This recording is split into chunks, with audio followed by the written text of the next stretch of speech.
And we knock the top score off, just in case your lover is a judge. Although, as I said last week, your lover might also give you the lowest, but hey. What is the score? Stalkers? See, stalkers are difficult because if you're ignoring them, they're likely to give you a low score. And if you're paying them attention, then they're likely to give you a high score. So the poets end up with a score out of 30, even though the judges will give them a score out of 50. Clear? Yeah. Good. Right, get your tickets ready. We're going to draw them out.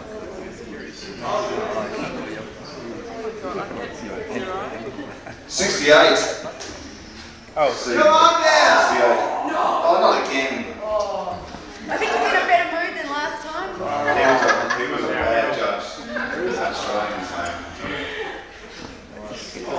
Have you all that shit before? All this? 87. Come on down! 87. Girl was 2, but 3 off.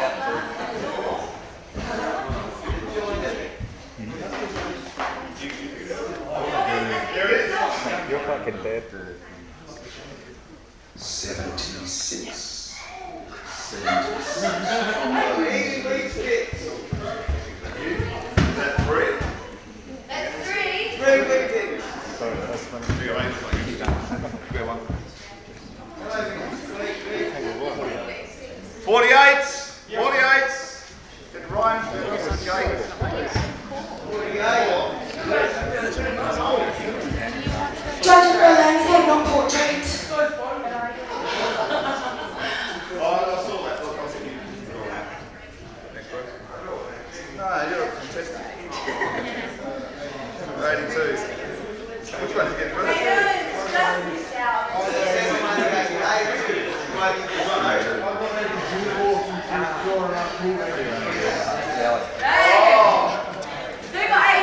82.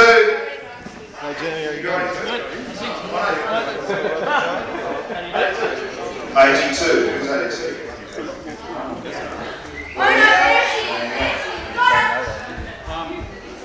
Doesn't look impressed. Hi, Rob. Yeah, how you going? Good. The poetry reading the conversation inside. Alright, so now we have the judges. Yay!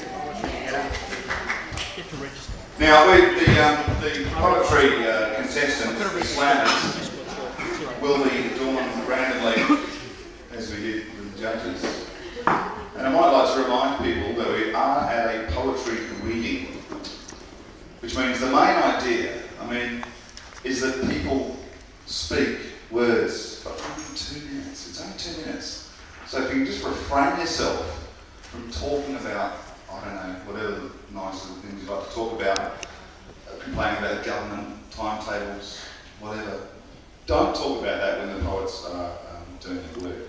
If you do, you'll have me to deal with.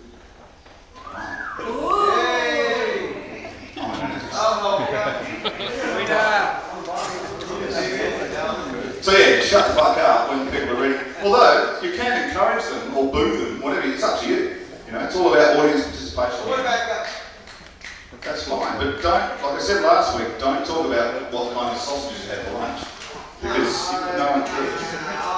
And in this room, you can hear all that sort of stuff. So shut up while the performance is on, including you.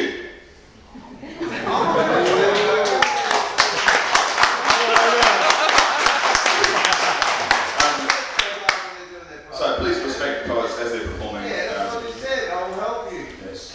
Now, I won't be drawing a name out yet because traditionally at poetry slams we have a sacrificial poet to give the judges an opportunity to judge the poet out of 10. Who is sacrificial?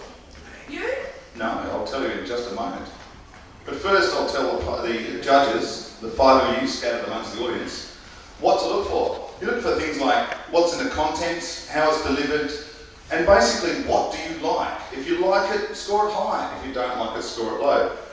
But one of the main things we need is a well-differentiated decimal system. We want a 0.01, or let's be low, or 9.9 all of the 3 digits in the score. So it makes it much easier to try and avoid a tie. 0 on the end doesn't count. Yeah, 0 on the end is just stupid. It's not 0 at the end. So if we said 9.90, that's really clever. That's a higher up. Yeah.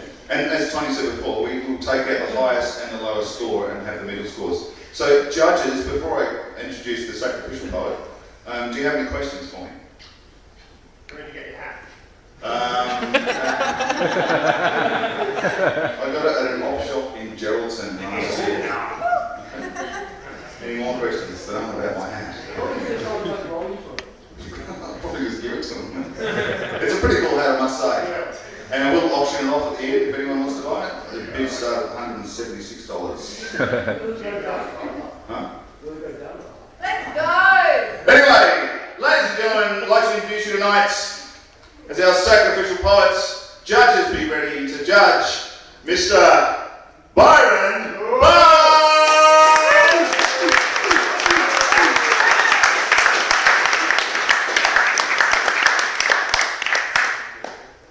I wanted revenge on you, so I fucked your mother. But instead of animalistic moans of angst and ecstasy as she abandoned herself to lust and betrayal, she responded to my relentless thrusting with appreciative sighs, as though we were partners in the warmest act of Christian charity. She told me you would be pleased that I had given her a few moments of happiness, and afterwards made me a sandwich, with the crust cut off. Undeterred, I decided that my revenge would be a furious tribute to wild justice. So I set fire to your car, and smiled to myself in a darkened alley as I watched it burn.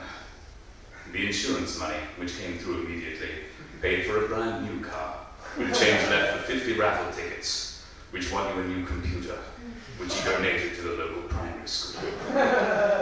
Incandescent with rage, I suddenly remembered that revenge is a dish best served cold. And I chuckled to myself as I gathered a supply of food and hid in the attic above your bedroom. 3 months, waiting for the perfect moment to drop down at the foot of your bed and push you over the edge of madness. 3 months later, a terrified old lady explained between gasping sobs that you had moved out weeks ago and left no forwarding address. All hope lost. I despaired, until I realized that the best revenge is living well. So I bought a new tailored suit, dined upon oysters and caviar, soaked for an hour in a scented bubble bath, and fucked your mother again.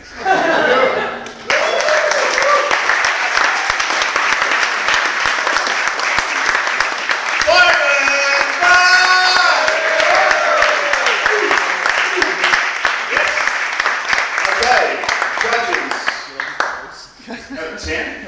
What do we think for our judges tonight? Don't be shy. 5.4. Now please, judges, feel free to use the extra decimal number.